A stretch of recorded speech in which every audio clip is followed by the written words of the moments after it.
This film is about the evolution from the golden age of children's literature to the American imagination in children's literature illustration. We begin with the history of the English Golden Age.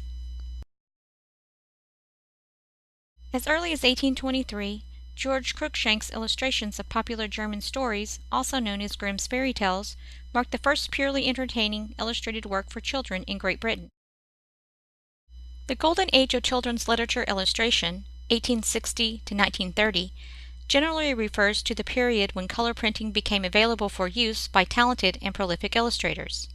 Three British illustrators who worked in color dominated the period and enjoyed commercial success were Walter Crane, Kate Greenaway, and William Randolph Caldecott. Walter Crane's inspiration is found in Japanese woodcut images, such as those found in his illustrations in this children's toys book, The Alphabet of Old Friends. Kate Greenaway drew stories set in an iconic English countryside, such as Susan Blue in Marigold Garden. And William Randolph Caldecott preferred less detail to say more in his drawings, such as those found in Daddy Darwin's Dovecot by Juliana Horatio Ewing. In the United States, the Gilded Age was a time of corruption, economic expansion, and infrastructure growth in the country. Infrastructure grew for the children's book industry at this time in a way that continues to support the industry to this day. A strong magazine publishing industry in the late 19th and early 20th centuries, such as the St. Nicholas magazine, published the authors and illustrators who would later be published in books. One such author was Frances Hodgson Burnett, who wrote The Secret Garden.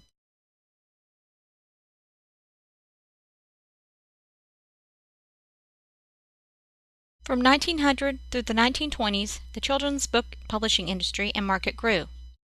Leaders in the industry were women, such as Eleanor H. Porter, whose most famous novel was Pollyanna. And libraries opened children's reading rooms. Frederick G. Melcher of Publishers Weekly established the Newbery Award in 1922 and would later establish the Caldecott Medal in 1937. Melcher also helped found National Children's Book Week.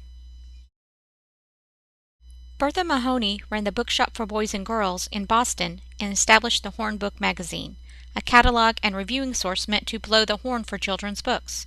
Together, these events marked the commercial development of the U.S. children's book industry and market. The best treatment of the topic of the industry's growth is Leonard S. Marcus's book entitled Minders of Make-Believe, Idealists, Entrepreneurs, and the Shaping of America's Children's Literature.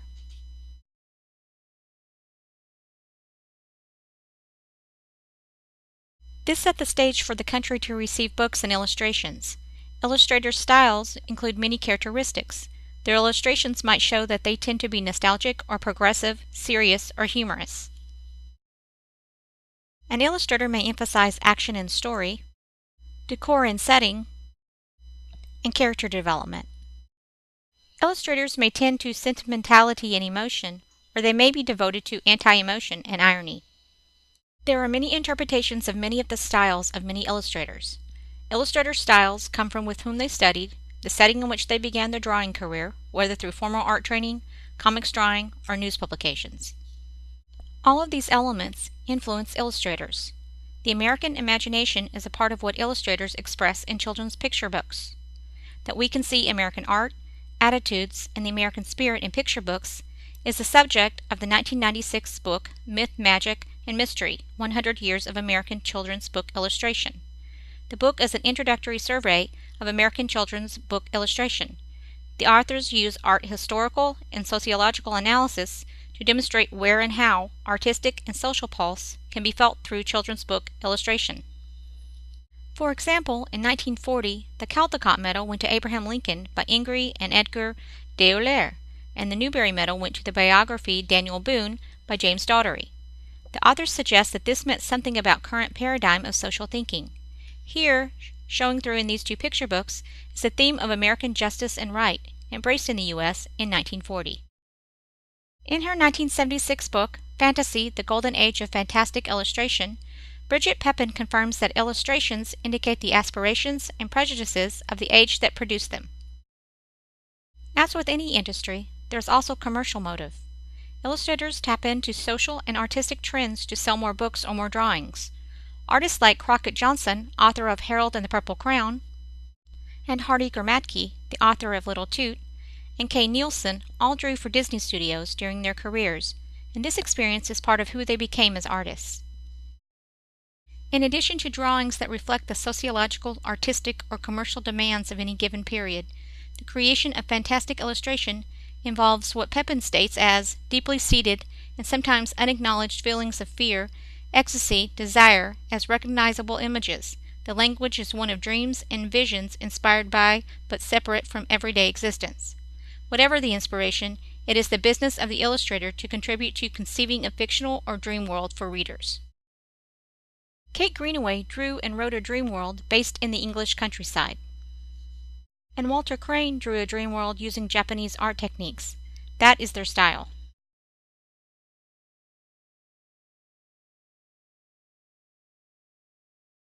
Nearly a contemporary of Cruikshank, in the United States in the 1840s and 1850s, one of the earliest American illustrators to express an American image was Felix Octavius Carr Darley. He made illustrations of Rip Van Winkle and illustrations of the Legend of Sleepy Hollow. He was the first American to focus his talents on the illustration of American literature. He illustrated many books about frontier life, interpreting the stories into frontier images for an urban audience to experience. Examples of these include his illustrations for The Big Bear of Arkansas and Other Tales, edited by William T. Porter, and for The Mysteries of the Backwoods by Thomas Banks Thorpe. Darley illustrated for American-born authors Washington Irving, James Fenimore Cooper, Henry Wadsworth Longfellow, and he was Edgar Allan Poe's first illustrator.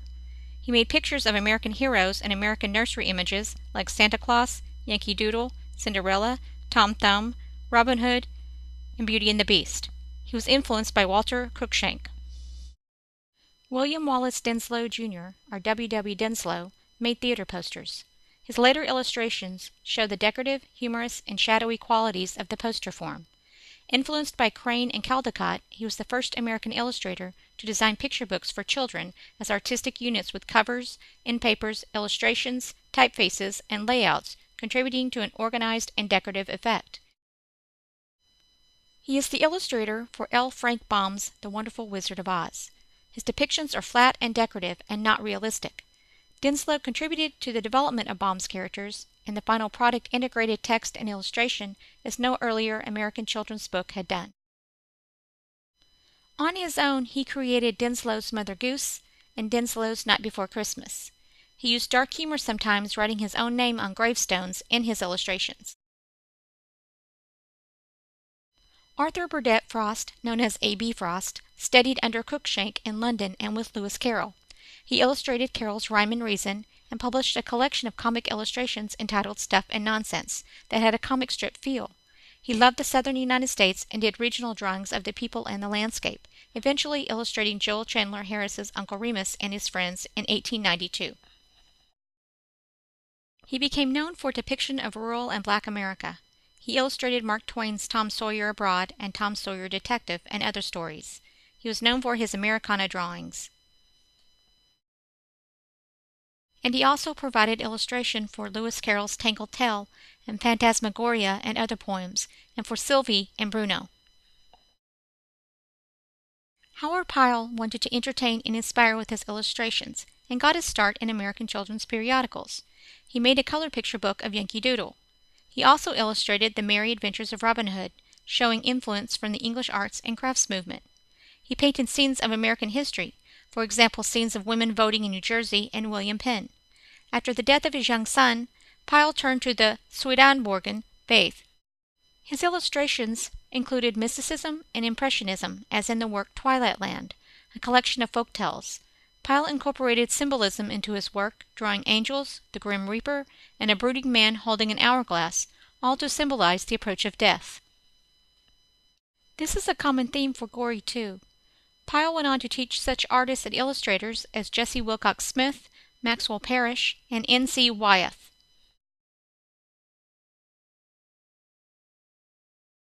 Edward Gorey was a devoted scholar of these topics. His own work parodies and refers to alphabet books and refers to Lewis Carroll's work Phantasmagoria.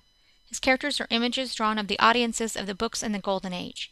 An age known for color illustration, he draws them in black and white for the most part and surrounded by death. Edward Gorey is situated within Victoriana. His books are about children or mock children's books, or both. The Hapless Child is the Victorian orphan's ordeal carried to its logical end. An angelic girl is orphaned and finally hit by a truck by her own father she thought was dead. Children's illustration history and the depiction of children and Victorian themes of death and symbolism contextualize Gorey's own body of work of illustration. For more information about the history of children's literature and the Gorey collection, please contact the San Diego State University Love Library.